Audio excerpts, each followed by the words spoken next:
Jay Hill almost talked over the entrance, but welcome to the Ed Hill Show, where Jay Hill made it through the intro. So KNDR was asking odds of Jay Hill making it without talking. He talked right up to the end, but he made it.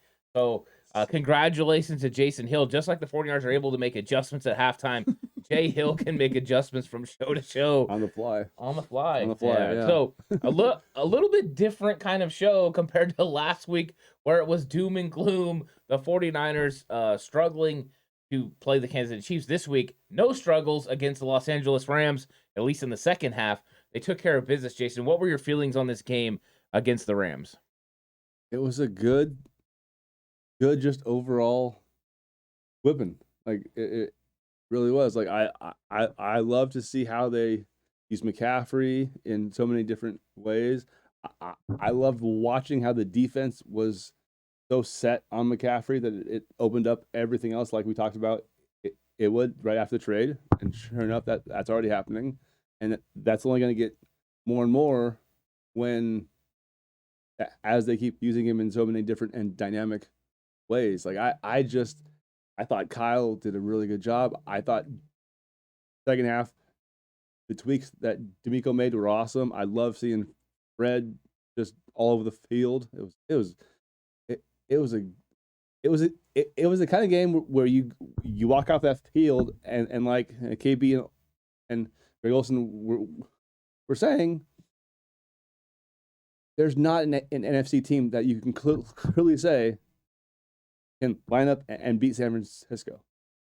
I think they put themselves in the running, right? I think that's all you're trying to do at this point in the year is stay relevant, stay in the running. Being 3-0 in the division was going to be huge.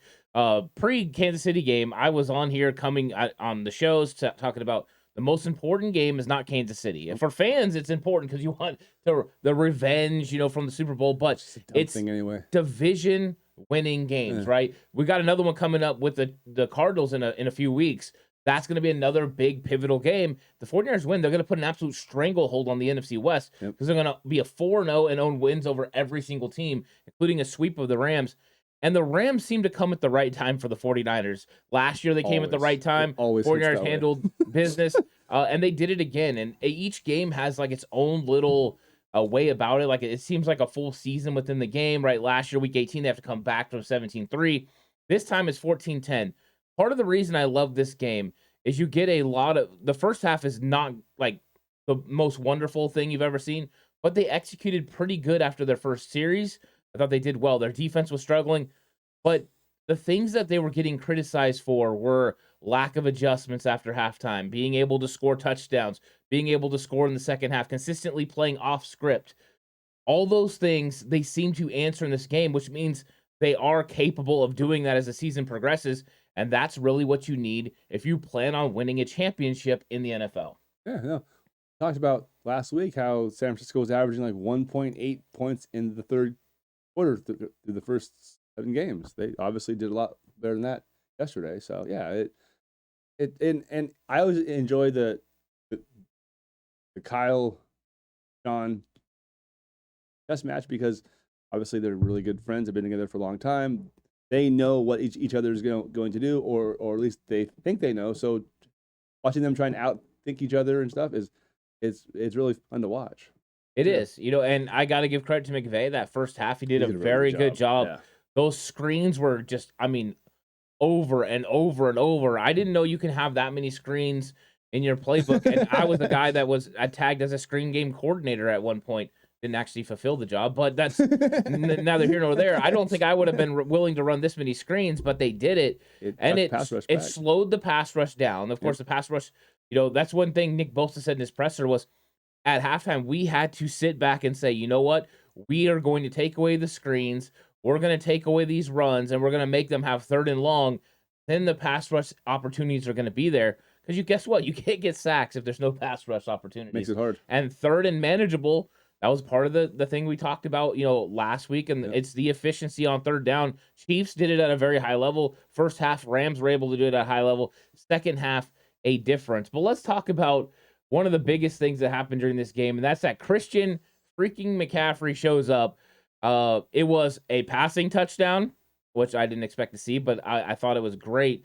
And then it was a receiving touchdown. I mean, he gets way up in the air, makes a catch. Flew. It was fantastic. God. To all the people that said, let's White trade men for can't jump? all the people that said trade for Kareem Hunt.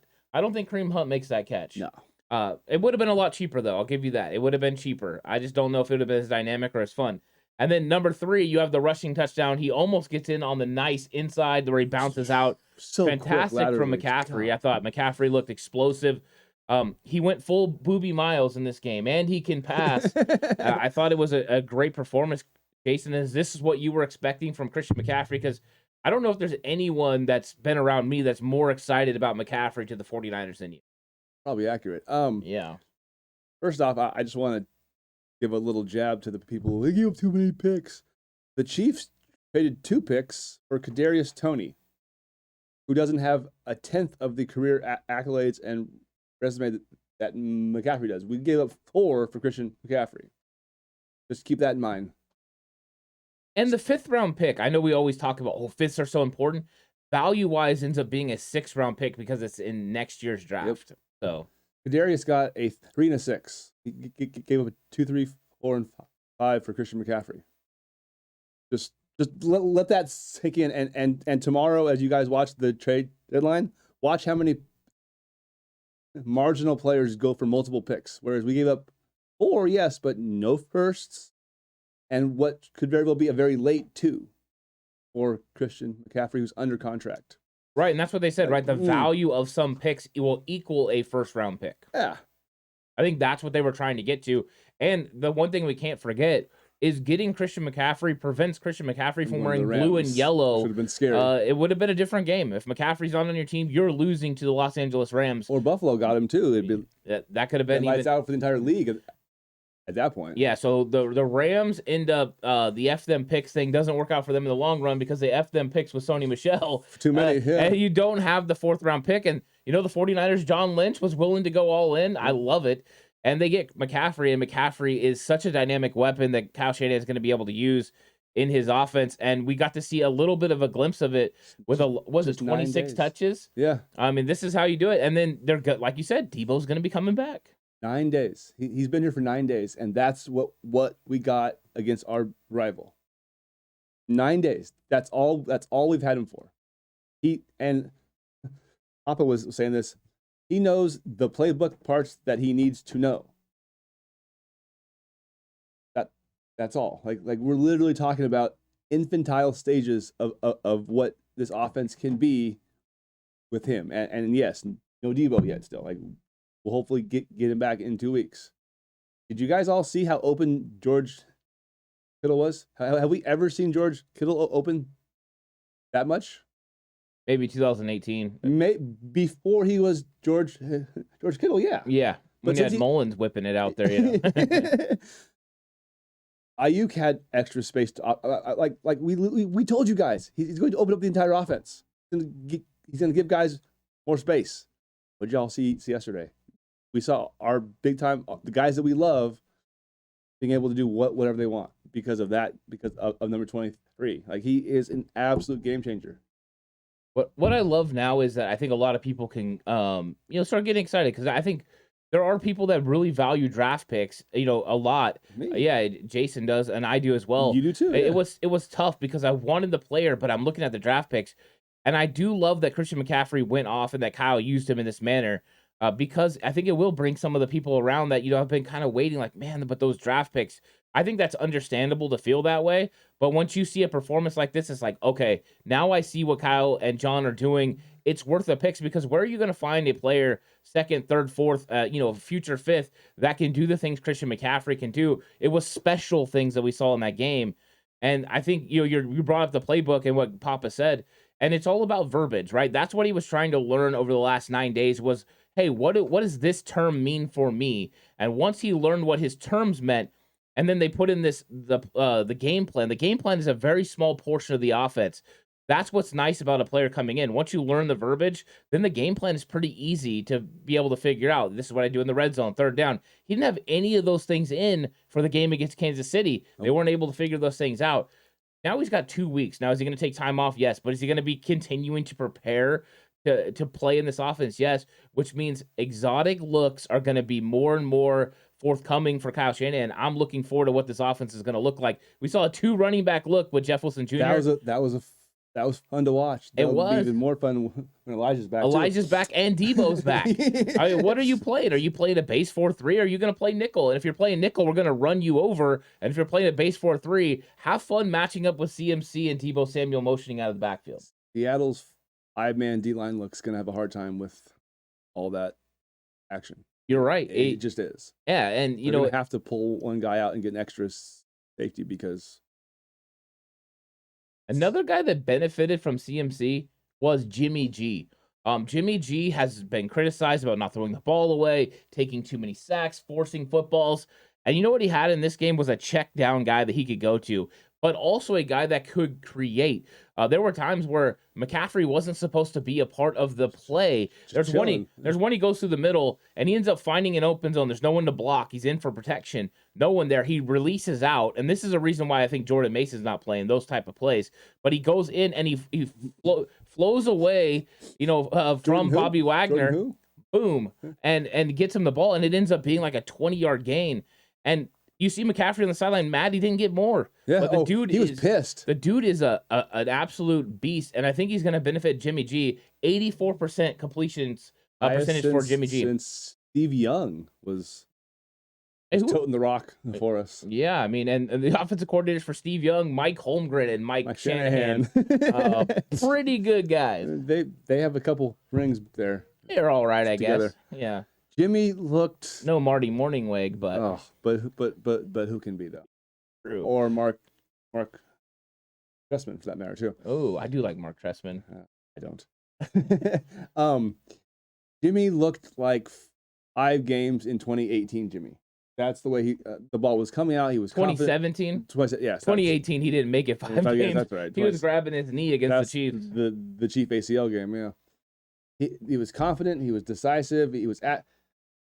There was one play, and they highlighted, he looked from right to all the way across the whole field, which also shows you how good the line did there, too. Right. It gave him the time to do that, but he scanned the field. He saw Dwelly uncovered with the ball right to him. Like, it was the kind of game that we all hope to see from Jimmy more often. So if that continues, right. Who knows how far they can go? When he plays that accurate, that confidently, and that decisively, and that smartly too. Like even the ball that Jalen almost picked, or really should have picked. To me, that wasn't a bad Jimmy throw. That was just a really good shot by Jalen to just drop off, and he jumped really high. I mean, he was way up there too. Yeah, I mean, he read the blitz. Yeah, he thought that Jalen Ramsey was coming. That was going to vacate an area for George Kittle to get open, and he's going to his hot route. I mean, that was the thing against Kansas City, right? You got to blitz. You got to hit your hot route. That's what everyone said. Hot route, he goes hot to route, do hot it. Route. Hot route. Red 7. I don't know what that means. What does that mean? Just go line up on the other side. But it doesn't work out, and the thing is when Jimmy had those mistakes, he didn't compound them by making another mistake. Yeah. He just moved on and did well. And you're right. He went through progressions 1, 2, 3, 4, 5. There's been conversations he couldn't get to 5. Or 2 or 3 sometimes even. Yeah, and then I do want to, because there were some people saying that he underthrew Dwelly and he should have got the ball farther out there and it would have been a touchdown. My thing is with a ball like that, the coaching point, you could talk to any quarterback coach, and this is what I've always heard is when you get a guy that open, just don't miss. Yeah. Don't be too fine with the throw. Make sure you complete the pass because it's a chunk play. Regardless. Over 50 yards, and that's what you want. And I think that was a huge play. You seen him set up. It looked like he wanted to go to Ayuk. Both cornerbacks jumped the route, and Dwelly went, and he reset, threw the ball over the top, and they had a huge chunk play. It would lead to a 49ers touchdown. Jimmy Garoppolo did a very good job of not only being efficient in the passing game, but also getting the 49ers into the right looks. He was Oscaring plays, flipping them from side to side. He was canning plays, getting the 49ers from pass to run and run to pass. He did a very good job of operating this offense. This is why you need, a veteran quarterback as a backup that can come in and start like this. And I think Jimmy went in this game and proved that he's still one of the top 20 quarterbacks in the league. I don't think he's better than, too much better than that. 15 guy when he's right. So, but do you think? And I know this is especially true in basketball and somewhat in baseball too, where just having that one guy makes everybody else more confident and more relaxed.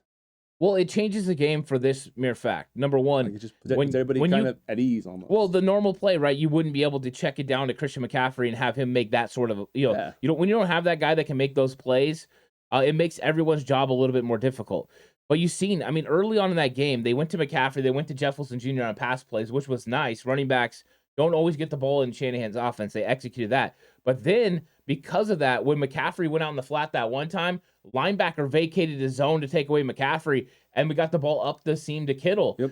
Those type of things are going to open up because of the dynamic nature of a player. And you're right, it's a lot like basketball. You add another weapon, defense has to, adjust to what he's doing, and it leaves somebody else free. And as long as you can go through your progressions and locate those guys, it's going to help.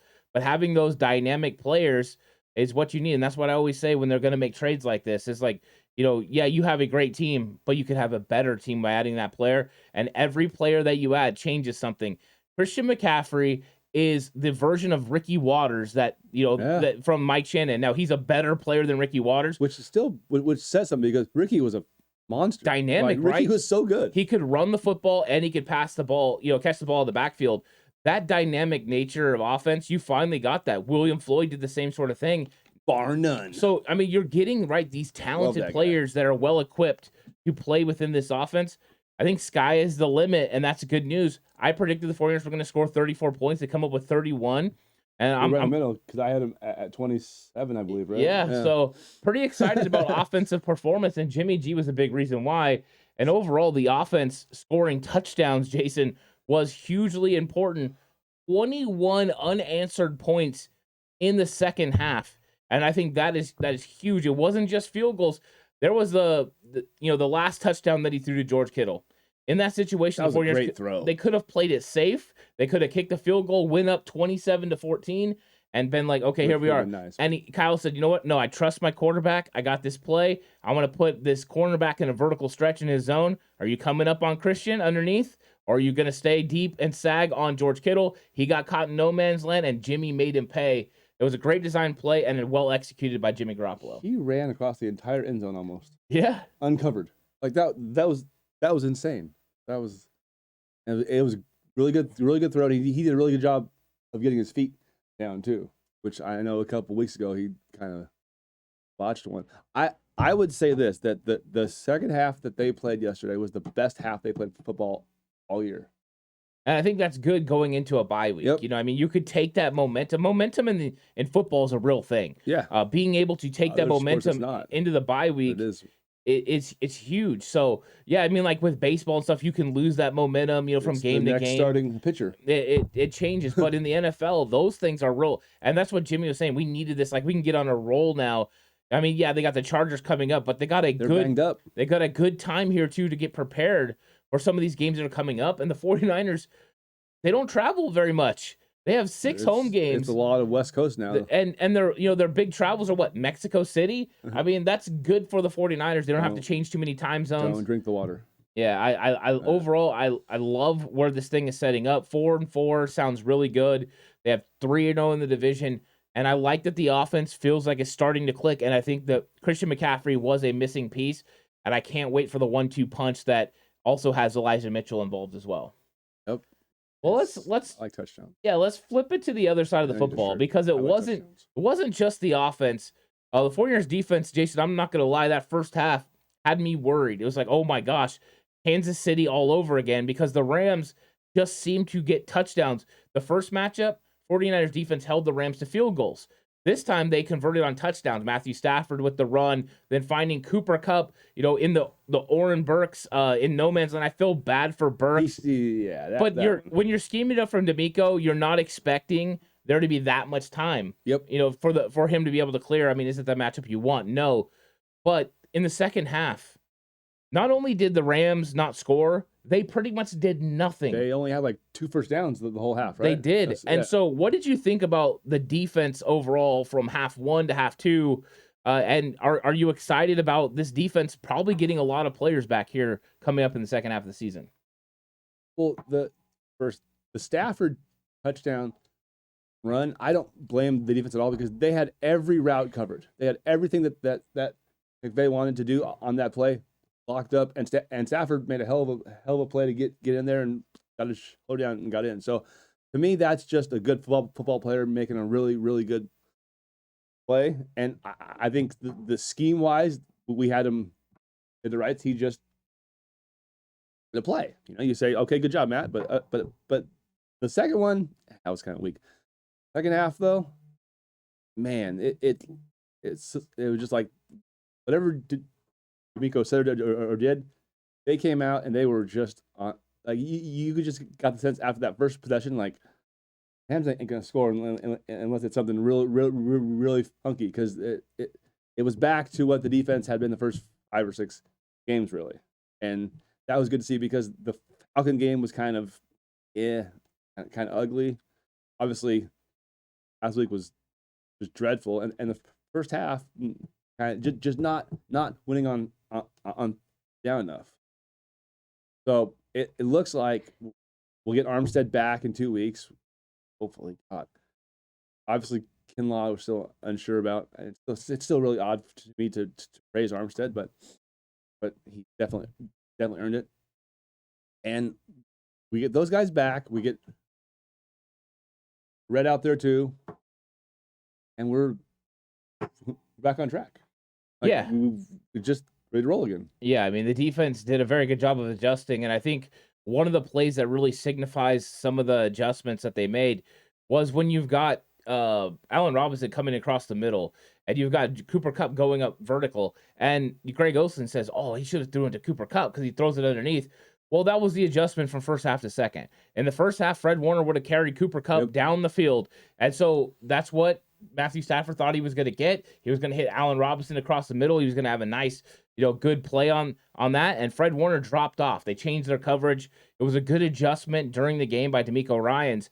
And the 49ers defense did enough. And I think that they learned to play within themselves. But whenever you can make a team one-dimensional, which they did, they took away the run. They didn't allow the fly sweeps to get after them. These jet sweep actions didn't really affect them as much in this game as it did to Kansas City. And I think once they figured that out, then they were able to really get after them in the second half. And I mean, yeah, the healthier they get, the better this is going to be. Getting Greenlaw back at some point, Azeez Al-Shire is going to make a big difference when he's able to come back. And hopefully something at the cornerback position. I thought Deommodore Lenoir held up pretty good. But Jimmy Ward, I still don't like him playing nickel as much. I like him being safety. I would love him being safety because you've seen again when they went to their man-up zone, Tashawn Gibson was struggling a little bit in one-on-one situations, which, I mean, do you really want Gibson one-on-one with Allen Robinson? I mean, if that's Jimmy Ward, you're like, okay, that's one we can at least compete at. Something, but yeah. No. Yeah, so it was a little frustrating. Now, a defensive player that stepped up and made some plays in this game is All-Pro Fred. And Fred has been fantastic in coverage all year, but I thought he made it an imprint and a statement in this game, in the run game as well, especially in that goal line stand. He cracked that dude. Yeah, Rivers. So what do you think about All-Pro Fred? And, I mean, did you think this is one of his better games of the year? I thought it was his best game. I love that Miko did use him in some coverage, but also let him eat up too. Let him get up field on run blitzes, and then he had half a sack. I guess they gave it to Bosa, but he definitely caused it because he got up there so fast and threw off the whole rhythm of the play. That's the kind of play that I like to see from him, because and interceptions are nice too and stuff, but just be active and be everywhere. Like I know he's good in coverage and like really good and stuff, but I like to see him making big plays up at the line too. So I was just like, Fred, yes, yeah, boom, everything. I was loving it. He was everywhere.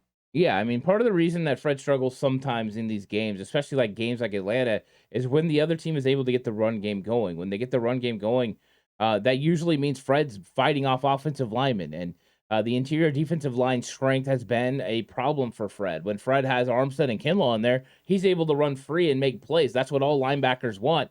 The problem is when that's not the case, they're sending 2-3 guys towards Fred Warner, and he's having to navigate through that and make plays. I thought he's competed all year, thought he's been great in coverage.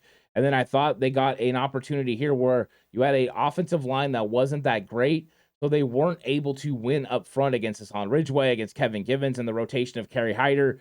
And the 49ers were able to make plays, and part of the reason was Fred was free. And when you allow Fred to be free, he can make those tackles, and they needed it because the first matchup in week 4, Dre Greenlaw had 14 tackles. Yep, he played really Or, well. I'm sorry, 15 tackles. This time, Fred Warner's able to get it done for this defense. So it was nice to see the reemergence of Fred Warner in the run game. I think he's been competing all year, and I think the healthier the 49ers defense gets, the better Fred Warner's going to play. Yep. And let's talk about another area that's been very much scrutinized, and that's the 49ers Your special favorite teams. It was last week that I was very frustrated with, the angled kicks that were ended up being returns. But they've been not, the special teams hasn't showed out. They've been the 32nd best ranked special teams this year, which is not what you want. When you have Hightower here last year, they're toward the bottom. Hightower leaves. Now the Chicago Bears are top 5 in the league. And then you got Brian Schneider coming in. So could it be personnel? Could it be philosophy? Don't know for sure. But Jason, what did you think about the 49ers special teams against the heated and hated Rams? They were better. I mean, they were better. We got some touchbacks. Ray had a couple nice returns too to give us a shorter field. Robbie made his field goal, made all his extra points. So all in all, they didn't hinder us at all. Yeah, I mean, I was asked the grade on the game reaction show, and I thought it was an A-. I thought that overall they did what they were supposed to do. They executed. There were no wow plays. There were no big-time plays. A couple of times maybe they could have done a little bit better in kick coverage, but overall, I thought they executed, and that's all you can ask for. And I thought Ray had some really pivotal plays. The one where he catches the ball inside the 10-yard line is normally a no-no. Every single coach is screaming, no, put your heels at the 10-yard line. If it goes over your head, let it go. And that's what most returners changing though, right? No, it's not changing.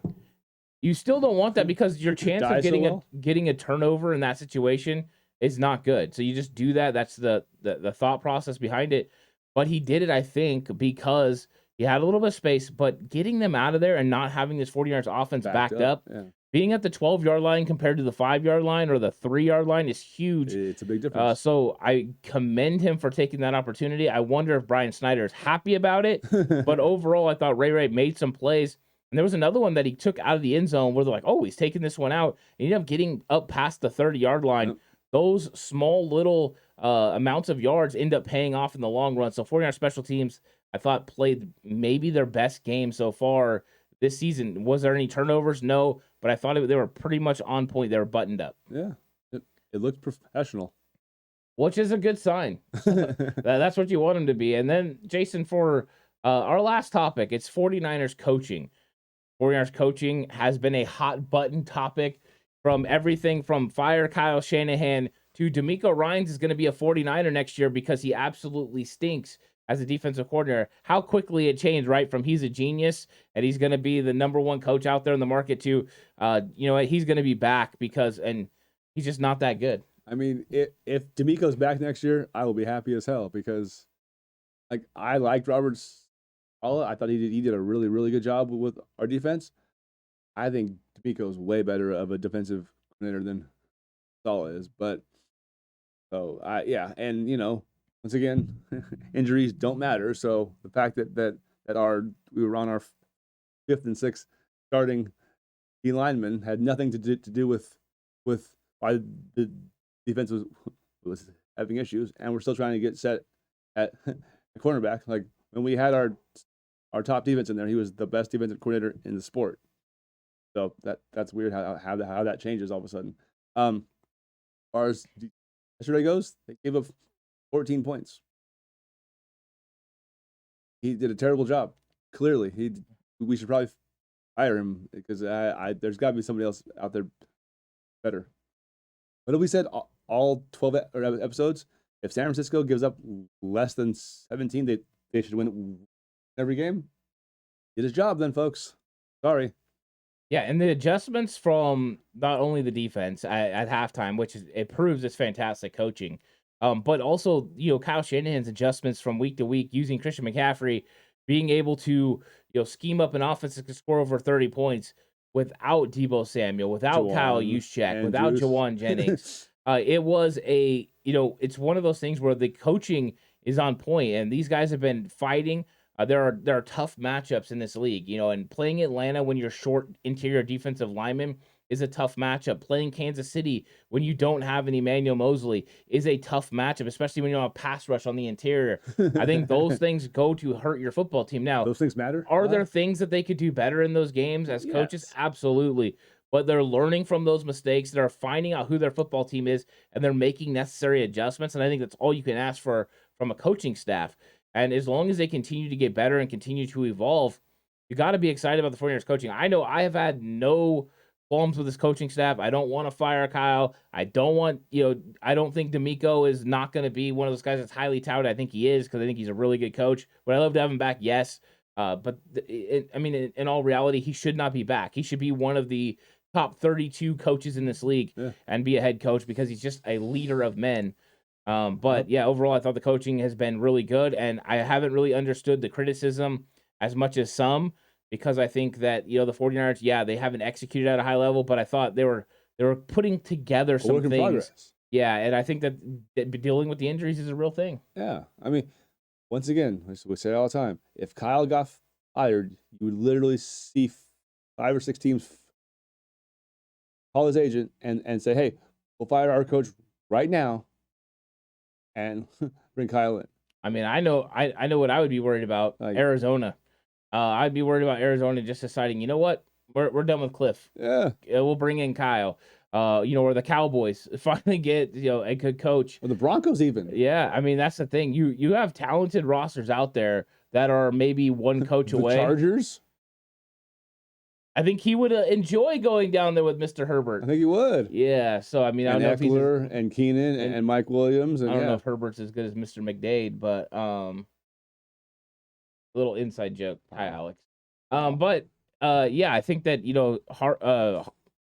we had the similar conversations with Harbaugh, in 2014. Like, a lot of people talked about, getting rid of him, and then now there's polls coming out, and people would rather have Harbaugh than Shanahan. I think it's just crazy. That's ludicrous, but all right. I mean, I think Kyle's doing a good job. He's taken the 49ers to 2 NFC Championship games, 1 Super Bowl. Does he need to win one? Absolutely. Of course. But I think that, he's at least keeping us in the mix and competing. And I think that's all you can ask for from your head coach. The days of being able to have a Bill Walsh almost every single year being in the Super Bowl, and a lot of people forget that no salary cap. There were also years where there were huge disappointments. Losses to the Vikings, Redskins, and Redskins. Bears. Those happened. And I think that they were always able to rebound, and Cowboys. they had tough times too. 1988 was not an easy season, even though they won the Super Bowl and beat the Bengals. They went 10-6, and they were struggling during the middle of that season. There was thought that they wouldn't even make the playoffs that year. Bill was going to get fired. Yeah. Joe was going to get traded. And I think that you go through these lulls, and they also help battle test you for when it's time for the playoffs. And I think the 49ers are right in the mix of it. I mean, Philadelphia is good. Minnesota is good. Dallas is good. I think everybody else, the 49ers are right in that mix. Hasn't played anyone yet.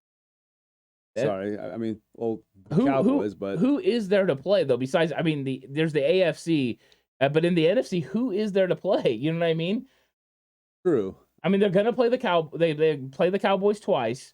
They already got them once, right? Once, but that was with Cooper Rush, and that was the night game, so it's kind of weird. But that's what I'm saying. Like, they don't really have a lot of big time games. They're not playing the 49ers. Cowboys can't stop the run. Like, I'm sorry, but the Bears ran for 240 on them. Pretty good.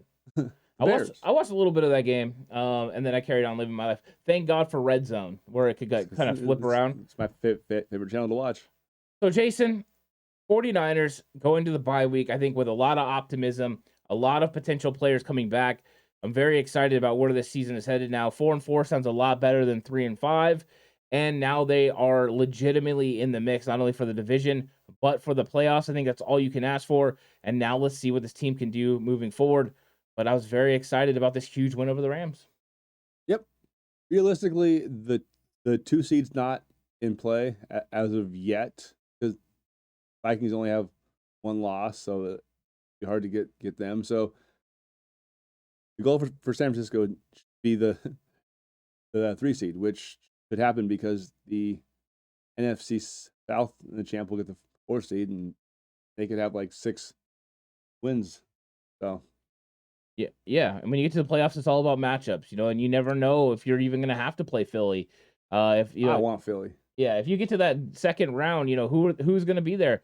Only one bye now, so it changes things. The difference between being a second seed and a third seed just means you get a home field in the second part of the playoffs, the second game, the divisional round. I don't think that's as big a deal now. The 49ers went on the road and beat Dallas. They went on the road and beat Green Bay last year. Not scared. Yeah. Inside dome, right? I mean, that's what it is right now. Going to Philly's a little bit different than going to Minnesota. The weather in late January in Philadelphia versus a dome is going to be different. But put us in a dome with McCaffrey and Kirk Cousins in a big game. Primetime game. Primetime game, NFC Championship. Here we come. If San Francisco's healthy, they should be in the NFC Championship. That's just how it is. I'm just going to leave it there. So everyone, thanks for watching the Ant Hill Show. Jason gets the last word on that because I'm about it. I love it. And so I hope you guys all enjoyed the show. There's going to be more content coming out this week. Of course, if you have the opportunity, like the video, subscribe to the channel, comment down below. Let us know what you thought about this game, about the topics we talked about, and then join us all week for more content. There's going to be content coming out throughout the week. I hope you guys all enjoyed it. Enjoy the bye week. Enjoy no pressure on Sunday. You can just watch a lot of really good football. Aren't the Seahawks playing Arizona? I'm not sure. I haven't looked at the schedule ahead yet, but that would make a lot of sense if it was. Go Arizona. I root against the NFC West, and I root against the NFC after that. I hope you all lose. And if you can't lose, I hope you tie. That's just kind of how I see it. But everyone have a good day. Enjoy it, and go Niners.